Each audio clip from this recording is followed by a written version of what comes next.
11 IPA 5 SMA Negeri 8 Kota Jambi. Nah, di video kali ini saya akan membahas tentang psikotropika. Apa sih psikotropika itu?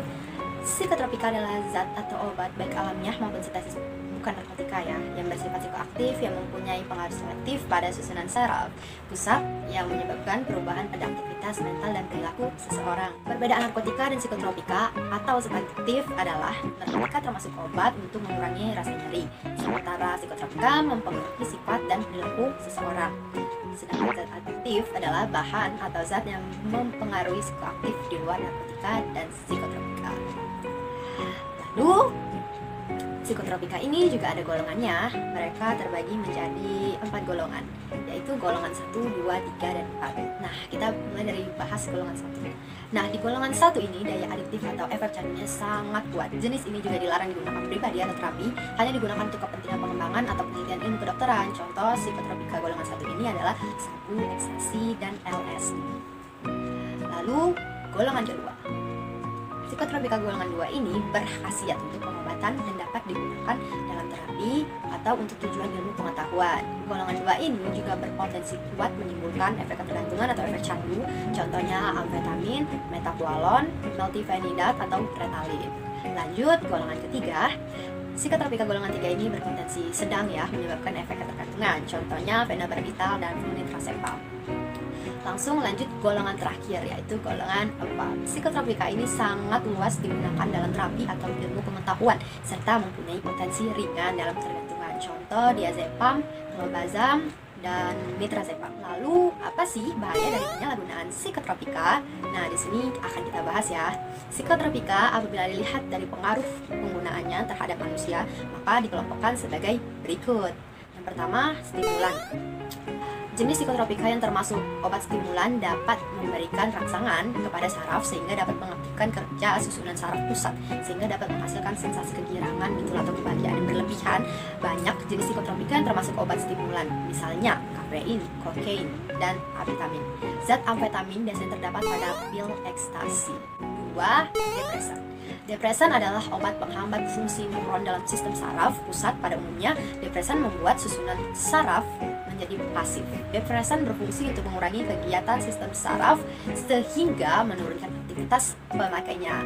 Di bidang kedokteran, obat tersebut berguna loh. Berguna untuk apa saja sih? Berguna untuk menghilangkan ketegangan jiwa, membantu mengurangi rasa yang berlebihan, pengobatan darah tinggi, dan epilepsi. Misalnya sedatin atau pil BK atau Magadon Valium dan Mandrap or MX, cannabis, dan barbiturat. 3. Halusinogen. Apa sih halusinogen itu? Halusinogen merupakan obat yang dapat menimbulkan halusinasi, yaitu mendengar atau melihat sesuatu yang tidak nyata dalam dosis sedang. Halusinogen mempunyai pengaruh yang cukup kuat terhadap persepsi penglihatan dan pendengaran subjek serta peningkatan respon emosional. Jadi ini sejenis halu gitu ya guys. Contohnya adalah diethylamide or LSD, mikralin mariua, NA, STP, mirip amfetamin, DMT mesapolin, dan lain-lain sebagainya. Karena saya juga kurang begitu paham sih tentang ini.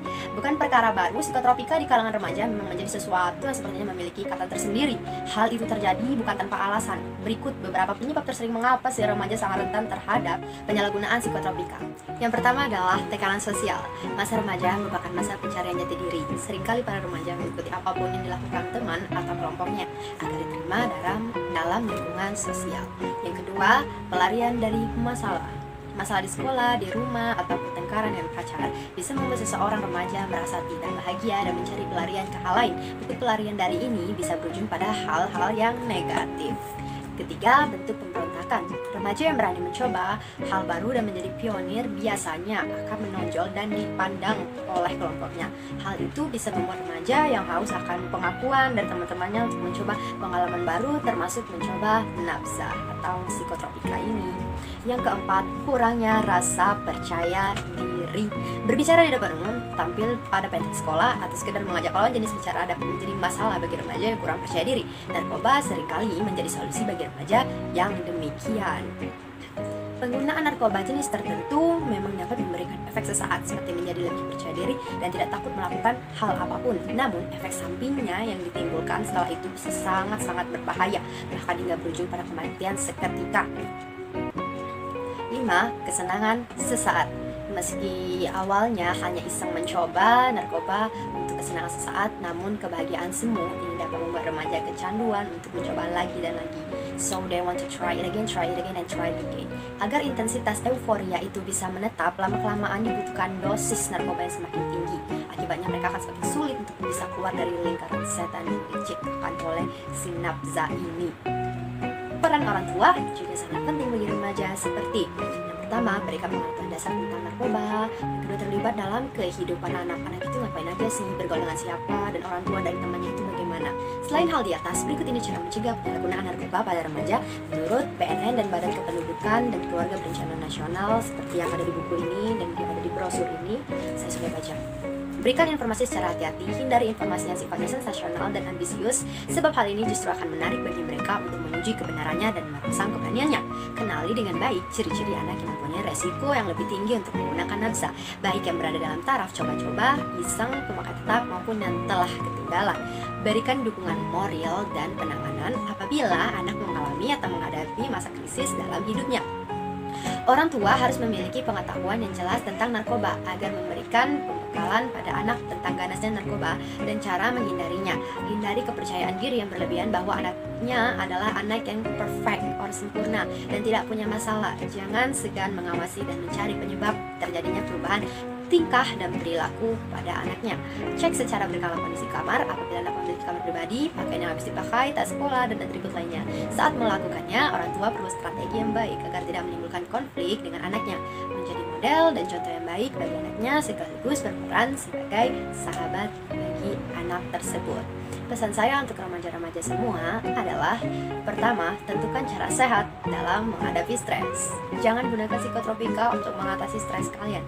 Setiap orang mempunyai masalahnya masing-masing. Kalian bisa mendekatkan diri pada Sang Pencipta atau pergi ke psikolog jika masalah kalian sulit diatasi dan tidak mau bercerita kepada orang-orang terdekat kalian yang ada di lingkungan kalian. Yang kedua, jalani terapi atau konseling. Jalani terapi atau konseling ini bersama psikolog ya. Jangan mengobati sendiri atau secara pribadi dengan psikotropika, karena menggunakan obat-obat terlarang hanya bisa menghilangkan gejalanya saja, tapi tidak akan mengatasi masalah mental yang kalian hadapi tersebut. Nah, selanjutnya, pertahankan gaya hidup yang membuat bahagia. Di sela-sela banyaknya masalah yang membuat depresi atau stres, remaja bisa mencoba me time or waktu sendiri untuk merasakan kebahagiaan, seperti weekend, kalian bisa pergi liburan ke mall, ke kafe, tempat wisata, dan lain-lain. Selanjutnya, miliki hobi atau hal-hal yang disukai, cara menghindari narkoba. Yang keempat adalah dengan memiliki hobi atau aktivitas seputar hal-hal yang Anda sukai, baik olahraga, usaha, artistik, atau hubungan pribadi Anda. Anda harus memiliki sesuatu yang memotivasi diri sendiri untuk tetap hidup sehat dan bugar secara mental dan emosional. Jika Anda memberikan perhatian dan juga peduli dengan orang serta aktivitas dalam hidup, kecil kemungkinan Anda akan membahayakan mereka dan diri Anda sendiri dengan obat-obatan tersebut. Sekian video penjelasan dari saya tentang psikotropika. I hope this video not only useful for myself but also means a lot for you all. Thanks for watching. Wassalamualaikum warahmatullahi wabarakatuh.